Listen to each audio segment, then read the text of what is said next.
ಸಮಗ್ರ ಶಿಕ್ಷಣ ಕರ್ನಾಟಕ ಅವ್ರು ಒಂಚೂರು ಈ ಕಡೆ ಪೋಷಕ ಸಭೆ ಹಮ್ಮಿಕೊಂಡಿದ್ದು ಟೇಬಲ್ ಖಾಲಿ ಕಾಣುತ್ತೆ. ಅಧ್ಯಕ್ಷತೆ ವಹಿಸಿಕೊಂಡಿರುವಂತಹ ಊರಿನ ಗ್ರಾಮದ ಹಿರಿಯ ವ್ಯಕ್ತಿಗಳೇ, ಹಾಗೆ ಗ್ರಾಮ ಎಸ್ಡಿಸಿ ಅಧ್ಯಕ್ಷರೇ, ಉಪಾಧ್ಯಕ್ಷರೇ, ಸಭಾ ಸದಸ್ಯರುಗಳೇ, ಹಾಗೆ ಈ ಶಾಲೆಯ ಮುಖ್ಯ ಶಿಕ್ಷಕರೇ ಹಾಗೂ ಸಹ ಶಿಕ್ಷಕರೇ ಹಾಗೂ ಎಲ್ಲ ಪೋಷಕ ಹಾಗೂ ಈ ಶಾಲೆಯ ಪ್ರೀತಿಯ ವಿದ್ಯಾರ್ಥಿಗಳು, ಸಮಗ್ರ ಶಿಕ್ಷಣ ಕರ್ನಾಟಕ ಅಭಿಯಾನ ಈ ಯೋಜನೆ ಕುರಿತು ನಾವು 2022-23ರಲ್ಲಿ ಏನೆಲ್ಲ ಈ ಶಾಲೆಗೆ ಅನುದಾನ ಆಗಿರ್ಬೋದು, ಈ ಶಾಲೆಗೆ ಬಂದಂತಹ ಖರ್ಚು ವೆಚ್ಚಗಳನ್ನು ನಾವು ಈ ಸಮುದಾಯದಿಂದ ನಾವು ವ್ಯಕ್ತಪಡಿಸಬೇಕಾಗುತ್ತೆ. ಅದಕ್ಕಿಂತ ಮುಂಚಿತವಾಗಿ ಸಮಗ್ರ ಶಿಕ್ಷಣ ಕರ್ನಾಟಕ ಯೋಜನೆ ಕುರಿತು ನಾವು ಕಿರುಪರಿಚಯ ಮಾಡ್ಕೋಬೇಕಾಗಿದೆ. ಸಮಗ್ರ ಶಿಕ್ಷಣ ಕರ್ನಾಟಕ ಯೋಜನೆ ಇದೊಂದು ಕೇಂದ್ರ ಪುರಸ್ಕೃತ ಯೋಜನೆ ಆಗಿದೆ. ಈ ಯೋಜನೆಯ ಏನಪ್ಪಾ ಅಂದ್ರೆ ಪೂರ್ವ ಪ್ರಾಥಮಿಕ ಶಿಕ್ಷಣದಿಂದ ಹಿಡಿದು 12ನೇ ತರಗತಿಯವರೆಗೆ ಸಮಗ್ರವಾಗಿ ಶಿಕ್ಷಣ ಕೊಡುವಂಥದ್ದು ಈ ಯೋಜನೆಯ ಮೊದಲ ಆಶಯವಾಗಿದೆ. ಹಾಗೆ ಈ ಯೋಜನೆ ಭಾರತ ಸರ್ಕಾರದ ಮಾನವ ಸಂಪನ್ಮೂಲ ಅಭಿವೃದ್ಧಿ ಸಚಿವಾಲಯ ಅಭಿಯಾನದಲ್ಲಿ ಈ ಸಮಗ್ರ ಶಿಕ್ಷಣ ಯೋಜನೆ ಜಾರಿಗೆ ತಂದಿರುವಂಥದ್ದು. ಹಾಗೆ ಶಾಲೆಯ ಕಾರ್ಯಕ್ಷಮತೆ ಮತ್ತು ಶಾಲಾ ಫಲಿತಾಂಶವನ್ನು ಹೆಚ್ಚಿಸುವಂಥದ್ದು ಆಶಯ ಹೊಂದಿರುವಂಥದ್ದು ಸಮಗ್ರ ಶಿಕ್ಷಣ ಕರ್ನಾಟಕ ಇದೆ. ಈ ಯೋಜನೆ 2018ಗಿಂತ ಮುಂಚಿತವಾಗಿ ಸರ್ವ ಶಿಕ್ಷಾ ಅಭಿಯಾನ ಅಂತಿತ್ತು. ತದನಂತರದಲ್ಲಿ ರಾಷ್ಟ್ರೀಯ ಮಾಧ್ಯಮಿಕ ಶಿಕ್ಷಣ ಅಭಿಯಾನ ಅಂತಿತ್ತು. ತದನಂತರದಲ್ಲಿ ಶಿಕ್ಷಕರ ಶಿಕ್ಷಣ, ಈ ಮೂರು ಯೋಜನೆಗಳನ್ನು ಒಗ್ಗೂಡಿಸಿ 2018ರಲ್ಲಿ ಈ ಯೋಜನೆ ಜಾರಿಗೆ ತಂದಿರುವಂಥದ್ದು. ಹಾಗೆ ಈ ಯೋಜನೆಯ ಪ್ರಮುಖ ಉದ್ದೇಶಗಳಪ್ಪ ಅಂದ್ರೆ ಗುಣಮಟ್ಟದ ಶಿಕ್ಷಣ ಕೊಡುವ ಜೊತೆಗೆ ಶಾಲಾ ಫಲಿತಾಂಶವನ್ನು ಹೆಚ್ಚಿಸುವಂಥದ್ದು ಈ ಯೋಜನೆಯ ಪ್ರಥಮ ಉದ್ದೇಶ ಆಗಿದೆ. ಹಾಗೆ ಕಲಿಕಾ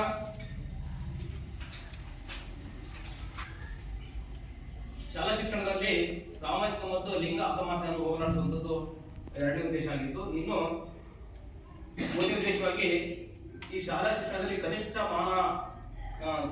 ಮಾನದಂಡಗಳನ್ನು ಇರುವಂಥದ್ದು ಖಚಿತಪಡಿಸುವಂಥದ್ದು.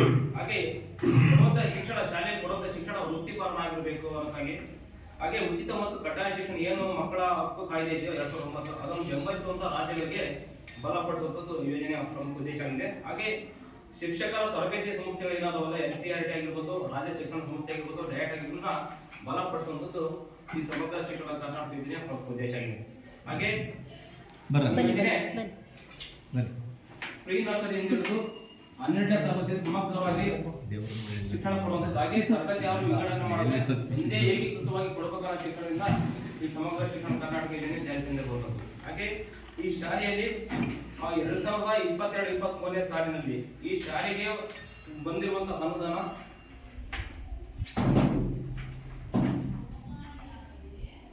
2022-23ರಲ್ಲಿ ಪ್ರಾರಂಭಿಕ ಶುಲ್ಕವಾಗಿ ಈ ಶಾಲೆಯಲ್ಲಿ ಇದ್ದಂತಹ ಮೊತ್ತ 51,590 ರೂಪಾಯಿ ಅನುದಾನ ಇದೆ. ಇನ್ನು ಸರ್ಕಾರದಿಂದ ಕುಡಿಯುವ ನೀರು ಮತ್ತು ನೈರ್ಮಲೀಕರಣಕ್ಕಾಗಿ 4,000 ರೂಪಾಯಿ ಅನುದಾನ ಬಂದಿದೆ. ಇನ್ನು ಮಕ್ಕಳಿಗೆ ಆ ವರ್ಷದಲ್ಲಿ ಶೂ ಮತ್ತು ಸಾಕ್ಸ್ ವಿತರಣೆಗೆ ಶಾಲಾ ಅನುದಾನಕ್ಕೆ 19,885 ರೂಪಾಯಿ ಅನುದಾನ ಸರ್ಕಾರದಿಂದ ಬಂದಿರುವಂಥದ್ದು. ಮತ್ತೊಂದು ಸರಿ ಕುಡಿಯುವ ನೀರು ಮತ್ತು ನೈರ್ಮಲೀಕರಣಕ್ಕಾಗಿ ಶಾಲಾ ಅನುದಾನವಾಗಿ 4,000 ರೂಪಾಯಿ ಅನುದಾನ ಬಂದಿದೆ. ಇನ್ನು ಶಾಲೆಗೆ ಪ್ರಥಮ ಚಿಕಿತ್ಸೆ ಪೆಟ್ಟಿಗೆ ಏನು ಆರೋಗ್ಯ ಪೇಟೆ ಏನಿದೆ ಅದಕ್ಕೆ ಅನುದಾನವಾಗಿ 9,800 ರೂಪಾಯಿ ಅನುದಾನ ಬಂದಿದೆ. ಇನ್ನು ಸ್ಯಾಟ್ಸ್ ಅನುದಾನವಾಗಿ SC ಮಕ್ಕಳಿಗೆ 360 ರೂಪಾಯಿ ಅನುದಾನ ಆ ವರ್ಷದಲ್ಲಿ ಬಂದಿರುವಂಥದ್ದು. ಇನ್ನು ಶಾಲಾ ಅನುದಾನವಾಗಿ 1,550 ರೂಪಾಯಿ ಅನುದಾನ ಬಂದಿದೆ. ಇನ್ನು ಚುನಾವಣೆ ಸಂದರ್ಭದಲ್ಲಿ ಈಗ ಶಾಲಾ ಕಟ್ಟಡಗಳಿಗೆ ಪುನರ್ಬಳಕೆ ಮಾಡಿಸಲಿಕ್ಕೆ 5,000 ರೂಪಾಯಿ ಅನುದಾನ ಬಂದಿದೆ.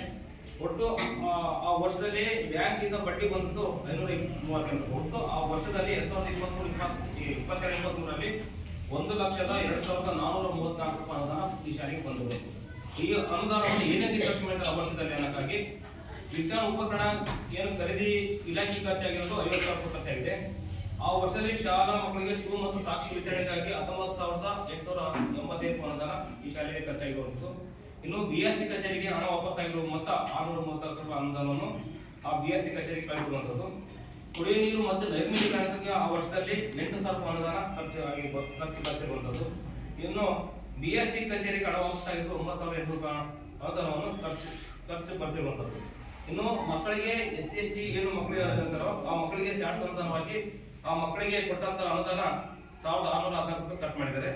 ಒಟ್ಟು ಆ ವರ್ಷದಲ್ಲಿ 89,933 ರೂಪಾಯಿ ಆ ವರ್ಷದಲ್ಲಿ ಖರ್ಚಾಗಿರುವಂಥದ್ದು. ಇನ್ನು ಅಂತಿಮ ಶುಲ್ಕವಾಗಿ 31/3/2023ಕ್ಕೆ ಅಂತಿಮ ಶುಲ್ಕವಾಗಿ ಈ ಶಾಲೆಯಲ್ಲಿ ಉಳಿದಂತ ಮೊತ್ತ 12,501 ರೂಪಾಯಿ ಆ ಶಾಲೆ ಆ ವರ್ಷದಲ್ಲಿ ಇದ್ದಂತ ಮೊತ್ತ.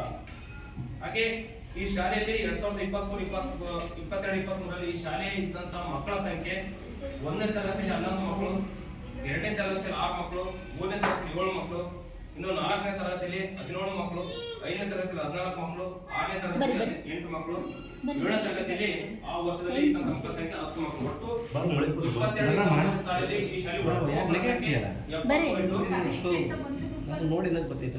ಹಾಗೆ ಶಾಲೆ ಭೇಟಿ ನೀಡಿದ ಸಂದರ್ಭದಲ್ಲಿ ನಾವು ದಿನಾಂಕ 4/12/2024 ಈ ಶಾಲೆಗೆ ಭೇಟಿ ನೀಡಿದ ಸಂದರ್ಭದಲ್ಲಿ ಈ ಶಾಲೆಯಲ್ಲಿ ಇದ್ದ ಒಟ್ಟು ದಾಖಲಾತಿ 80 ಮಕ್ಕಳು, ಆ ಶಾಲೆಗೆ ಬಂದಂತ ಮಕ್ಕಳ ಸಂಖ್ಯೆ 75.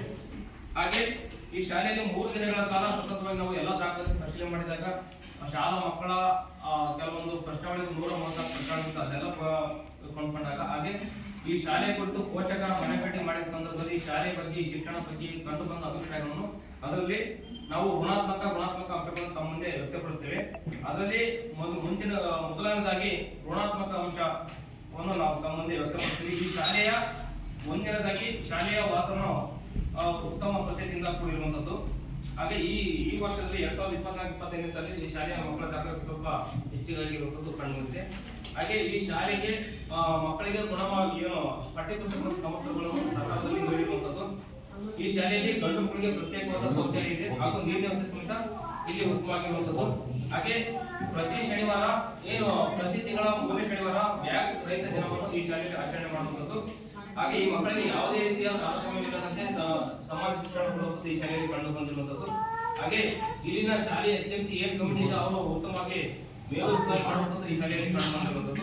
ಹಾಗೆ ಮಕ್ಕಳೊಂದಿಗೆ ಕೆಲವೊಂದು ಸಂದರ್ಭದ ಮಾಹಿತಿ ನೀಡಿದ ಸಂದರ್ಭದಲ್ಲಿ ಈ ಶಾಲೆಯಲ್ಲಿ ಎಲ್ಲಾ ಶಿಕ್ಷಕರು ಉತ್ತಮವಾದ ಗುಣಮಟ್ಟದ ಬೋಧನೆ ಮಾಡ್ತಾರೆ.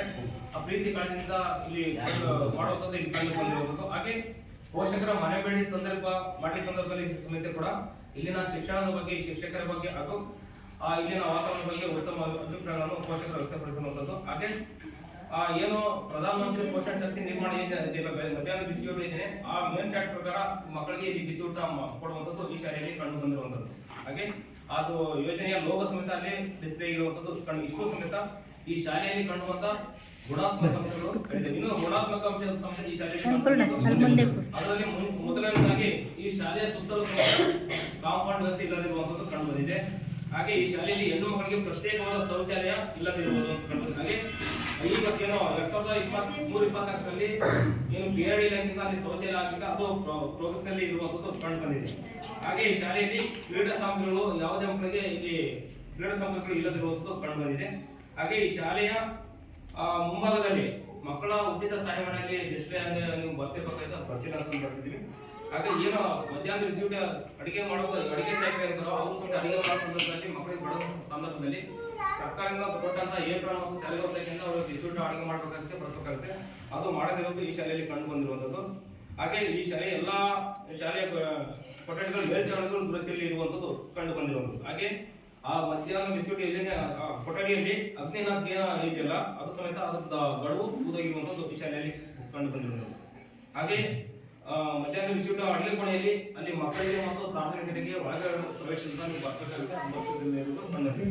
ಹಾಗೆ ಈ ಮಕ್ಕಳಿಗೆ ಆಟ ಆಡೋದು ಪ್ರತ್ಯೇಕವಾದಂತಹ ಆಟದ ಮೈದಾನ ಈ ಶಾಲೆಯಲ್ಲಿ ಇಲ್ಲದಿರುವುದು ಕಂಡು ಬಂದಿದೆ. ಇಷ್ಟು ಸಮೇತ ನಾವು ಕಂಡುಕೊಂಡ ಅಂಶಗಳು ತಮ್ಮ ಮುಂದೆ ವ್ಯಕ್ತಪಡಿಸಿದ್ದೇವೆ. ಇದಕ್ಕೆ ಸಂಬಂಧಪಟ್ಟಂತೆ ಪೋಷಕರು ತಮ್ಮ ಅಹವಾಲು ಏನೋ ಅಭಿಪ್ರಾಯ ಹಂಚಿದ್ರೆ ಇಲ್ಲಿ ಚರ್ಚೆ ಮಾಡಬೇಕಂತ ಹೇಳ್ತಾ ಇದುವರೆಗೂ ಪ್ರಾಥಮಿಕ ಮಾತನಾಡಲು ಅವಕಾಶ ಕೊಟ್ಟ ಸಮಯ ನನ್ನ ಪ್ರಾಥಮಿಕ ವಿರಾಮ. ಈ ಸಭೆಗೆ ಪ್ರಸ್ತಾವಿಕ ನುಡಿಯನ್ನ ಈ ಸಭೆಯ ಮುಖ್ಯ ಉದ್ದೇಶವನ್ನ ಸವಿಸ್ತಾರವಾಗಿ ಮತ್ತೆ ಗುಣಾತ್ಮಕ ಎರಡನ್ನೂ ಸಹ ನಮ್ಮ ಶಾಲೆಯ ಗುಣಗಳನ್ನು ಹೇಳ್ತಾ ಅವರ ಒಂದು ಮಾತಿನಲ್ಲಿ ವ್ಯಕ್ತಪಡಿಸಿದ್ದಾರೆ. ಅವರಿಗೆ ಧನ್ಯವಾದಗಳು.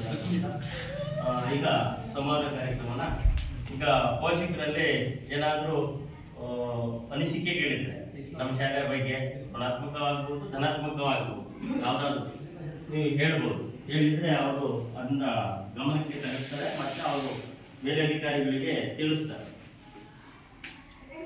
ನಿಮ್ಮ ಅನಿಸಿಕೆ ವಾಪಸ್ ದುಡ್ಡು ಅದೇ ಕಾರಣದ ಇದು ಮೆಡಿಕಲ್ ಕಟ್ಟಿಗೆ ಮೆಡಿಕಲ್ ಕಟ್ಟಿಗೆ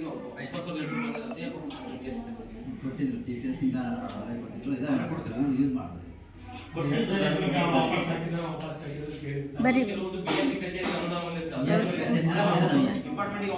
ಮತ್ತೆ ಡಿಪಾರ್ಟ್ಮೆಂಟ್ಗೆ ವಾಪಸ್ ಬರ್ರಿ ಖರ್ಚಾಗುತ್ತೆ ಉಳಿದೈತಿ ಅದನ್ನ ವಾಪಸ್ ಮಾಡ್ಬೇಕು. ಯಾವುದೇ ದುಡ್ಡುಗಳಿದ್ರು ಕೂಡ ಮಾರ್ಚೆಂಟ್ಗೆ ಮತ್ತೆ ವಾಪಸ್ ಬಡ್ಡಿ ಸಮೇತ ಬರೀ ಎಲ್ಲ ಬಡ್ಡಿ ಸಮೇತ ವಾಪಸ್ ಹೋಗುತ್ತೆ. ಭಜನಾ ಮಾನಸ ಶೌಚಾಲಯ ಒಂದು ಹಾಕಿದ್ರು.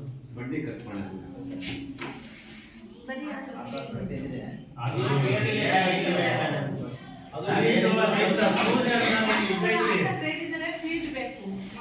ಅದೆಲ್ಲ ಫೀಲ್ಡಲ್ಲಿ ನೀರಿನ ಇದೆಯಲ್ಲ, ಶುದ್ಧವಾದ ನೀರಿಗೆ ಯಾಕೆ ಕೊಟ್ರಿ ನೀವು?